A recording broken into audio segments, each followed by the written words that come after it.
I want to bring in on the ground from Dhaka, Bangladesh, Asif Islam, who's a newspaper reporter there. Asif, what can you tell us about the situation? Is there any new details? So I can confirm that we have a second death. The second police officer has been confirmed dead. The first was the head of the local police station. The second is an assistant commissioner in the detective branch here.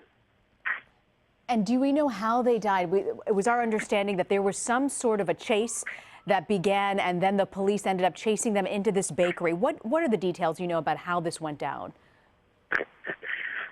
So the reports that I have, actually, something like this, around 8:45, 8 or 9 armed gunmen, aged, I'm told, between 20 and 30 by an eyewitness, came into the bakery. It's a restaurant and bakery side by side, and it fronts the lake in a rather posh neighborhood of Dhaka, an area where a lot of the embassies are.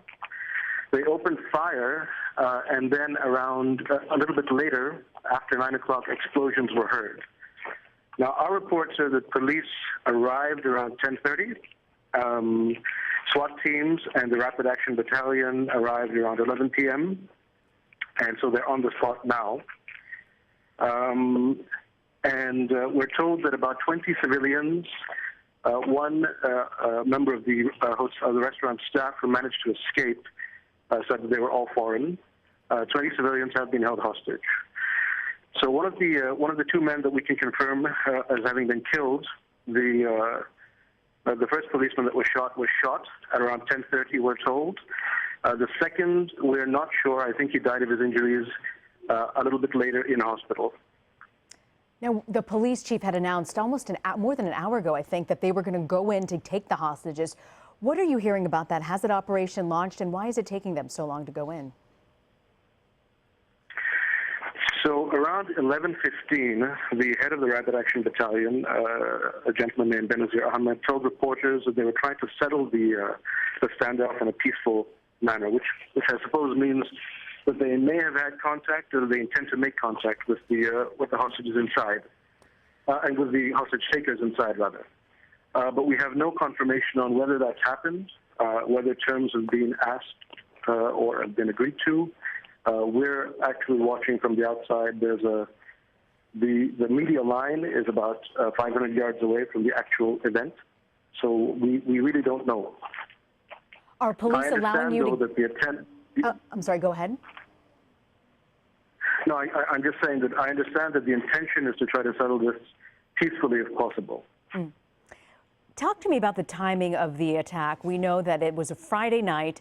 We also know that it's Ramadan. People are fasting. Mm-hmm. They break their fast. Why do you think they chose this time of the week and this time of the day? Well, that's a good question. So today is Friday. It's the last Friday before Ramadan ends and Eid begins. So this is, for practicing Muslims, a very, very important day. A lot of people have gone to say their noontime prayers, their Jummah prayers.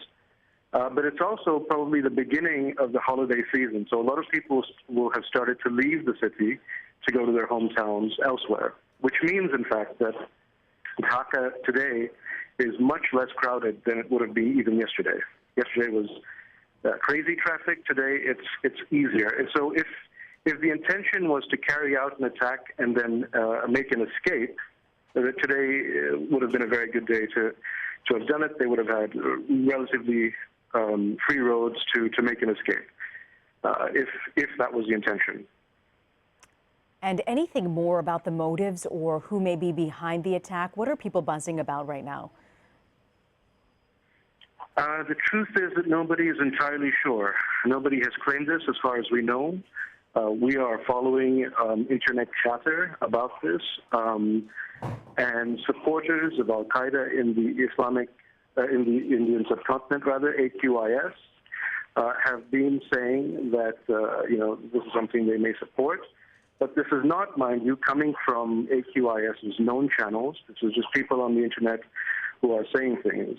We don't really know who's behind it. I don't think anybody has formally claimed it, and there has been no official statement from the law enforcement agencies yet about who was behind this or what the motives were. Our White House What we do know is that this particular, what we do know about this particular venue this bakery and restaurant, is that it was very popular with expats, but it was also very popular with the elites in Dhaka, and quite a popular place to, have a meal. As I said, it's a lovely little place. There's a big garden. It fronts the lake. It's the kind of place where a lot of people would have wanted to go on a night like this, I think. So it is, if they wanted to make a sort of a splash with this kind of an attack and to really hit at the establishment or to hit at foreigners, then this is, I think, the reason they chose this particular spot. It's where the well-heeled goes, clearly something that a lot of the people on the ground have told us. I want to ask you, our White House reporter here at CBS News, Margaret Brennan, was reminding us that there was a murder back in the spring of a U.S. embassy worker. The U.S. government then putting pressure for them to crack down. Talk to us a little bit. I believe the numbers are a little bit loose, but somewhere between 8,000 to 12,000 people were rounded up after that situation. Can you talk to us about those who were arrested and about the crackdown on radicals? So there was actually the gentleman she may be referring to was a U.S. embassy employee, I believe, and he was also a very prominent LGBT rights activist. And the official statements that came out from the sort of radical Islamic extremist organizations was that this was as a result, this was a revenge for his propagating what they called an immoral lifestyle and so on. So it was the LGBT thing that they had put in the spotlight after that attack. After that, there was a crackdown. 10 or 11,000 people were arrested. Unclear. We ran a lot of stories to Dhaka Tribune pointing out that of the thousands that were arrested, only a very small fraction, maybe 1% or 2%, were later actually linked to violent extremist crime. So it may have been that the crackdown yielded a lot of sort of petty criminals or people connected to other sorts of crimes. Whether it was effective in fact actually rounding up extremists and militants, not so clear. Do we think, Asif, that maybe this could be linked potentially, that some of these radicals who were maybe wrongly, picked up over this crime, over a different crime, that maybe this could be retaliation or request to have some of these prisoners released? It's totally unclear what today's events are all about. On the face of it, it seems like the venue and the targets, the people that have been taken hostage, it seems like it all fits a pattern. But a lot has been happening over the last year and a half in Bangladesh. It is very hard to say with any kind of certainty at this stage exactly what is going on. I think it would be premature to try to theorize about whether this is some kind of a retaliation for that police action. We're not sure at this stage. Okay. Asif Islam from Dhaka Tribune on the ground in Dhaka, not far from where this hostage situation is unfolding. Asif, well, thank you so much for joining us. Thank you, Lena.